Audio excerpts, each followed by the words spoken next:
releasing a very quick video on Altria as they did report their earnings today. We have reviewed this company in detail just a few days ago, so this is a very high level. We're going to take a look at how the company has performed after reporting. We'll touch upon their earnings, how well they performed.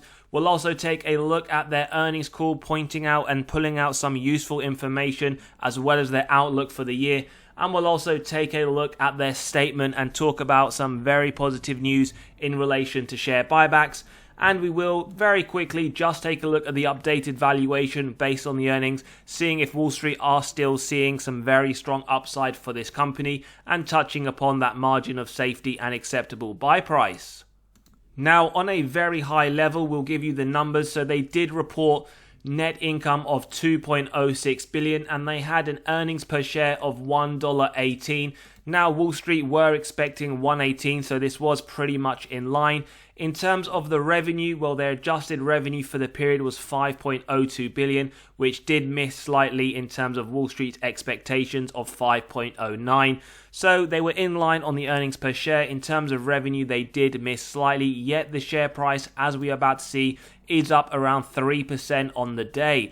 Now, over the year, it is still down around 8%, and we can see it is still in the mid to lower end of the 52-week range, with a forward yield of just below 10% and a forward PE of around 8. So let's take a look at the earnings conference call that did happen today. We're just going to pull out a few pointers from here and explain what we believe about the future. So let's take a look at the first slide that we do want to draw out. Now, adjusted earnings per share, as we can see, the full year 2022, $4.84. For the full year of 2023, we can see $4.95. Now, this isn't a company that, as you are well aware, is going to be growing at double digits on that earnings per share year on year. So it's important to understand that Altria is a more mature company in terms of the growth prospects at the moment. It isn't looking like there is a lot in terms of double digit growth. And we will touch upon their estimated outlook for 2024, but it is also single digits. As long as you understand that with any investment, then that is positive rather than expecting very long or very strong growth. In terms of cash return to shareholders, well, they do this quite significantly, as we can see year on year. Whilst it is inconsistent, they are still returning a lot of value, as we can see, $35.5 billion. And we're going to touch upon this in their release when they have discussed share buybacks, which in my opinion is very positive. In terms of their sales, again, this is purely in terms of billions of their cigarette packets, one of their main income streams.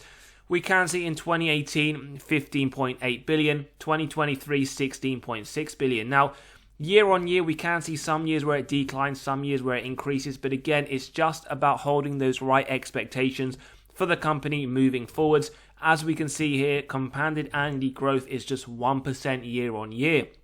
Now, that's not necessarily a bad thing. They still do offer a lot of value, which we will discuss. But again, it's just understanding the historical performance of this company, as well as what they're looking at in towards the future. So in terms of the 2024 financial outlook, now they are looking at different income streams. They are doing some smoke-free product research, development, and regulatory preparations. And we can see here they are doing in the marketplace activities to support this. Now, in terms of their growth for the full year, again, earnings per share, $5 to $5.15. We did see it was in the low, or in fact in the high fours in 2022 and 2023. So we shouldn't be expecting a lot of growth, as we can see 1 to 4% from that 2023 base of $4.95. So it's all about realizing those expectations, but we can see nonetheless they are expecting low single-digit increases, not only to their sales volumes, but also to that earnings per share growth. Now, one thing that I will say is when we do take a look at the numbers, you may be fairly disappointed if you were expecting significant growth quarter on quarter. Q4 2023, well, in terms of the top line, they brought in $5.97 billion worth of sales. How that compares, as we can see here, the change versus Q4 of 2022, down 2.2%. So this quarter, it was lower than the quarter from 2022. And if we do want to compare the full year of 2023 at $24.5 billion, it again is lower than the previous year in 2022.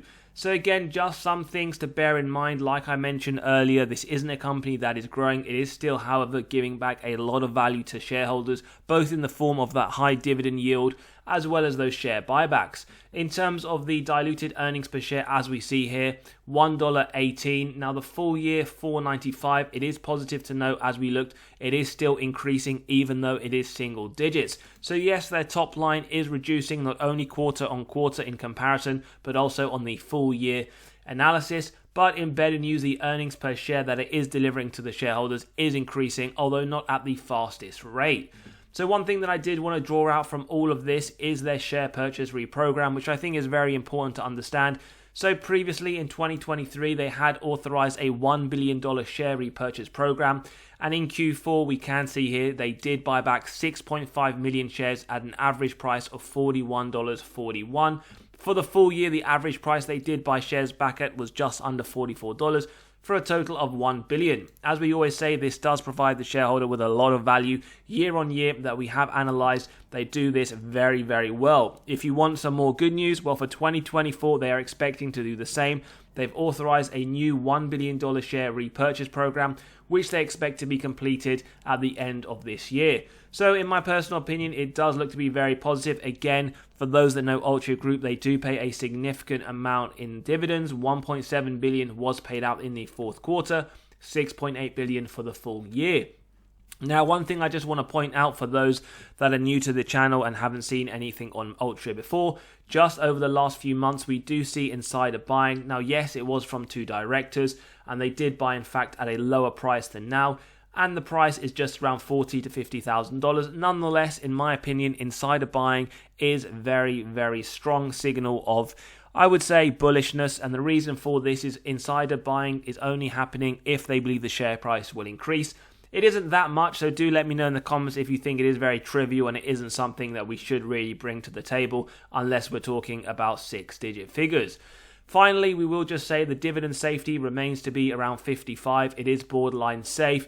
And if you do want to see this detail, a lot of detail, in fact, in the previous episode we did of Altria not too long ago, we do run through all of these metrics. They are a dividend king.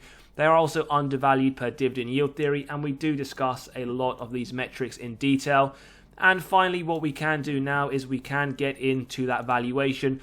Just an updated version. We're not going to go through each model as we have done this previously, but don't forget, if you do enjoy the content, value is being provided. Smash that like button, hit the subscribe and bell button so you are continually notified of these videos as they drop. And also for new viewers, if you do want to grab a copy of this model to get to the intrinsic value and acceptable buy price of companies in your own portfolio or on your watch list, do click on that pinned comment. So the intrinsic value comes around $51.70, not that far off the price that we did arrive to a few days ago. For those that are new, margin of safety, we start off with 10% if we believe it is a buy and we believe it has a wide moat, strong financial metrics, good forward-looking data. We keep going till it's near the current trading price, so we can see it isn't too far off right now, a 20% margin of safety. Now, in terms of Wall Street, after this news, what they are forecasting, well, their essential outlook hasn't really changed. They see a price target still of $47, upside of 14%. So they do believe that this is a fairly strong buy, not just for those who like growth, but for also those who like those high yields. Personally, this is one I do hold in my portfolio. I do have a substantial position in relation to other companies I hold, and it isn't one that I will be buying unless I see some significant growth.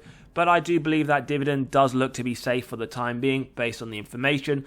And I'll just wrap up by saying that you should really understand as an investor what type of companies you are investing in, whether you're looking for some high growth year on year, whether you're looking for dividend growth or dividend income, as that really does depend on which companies you should be looking at.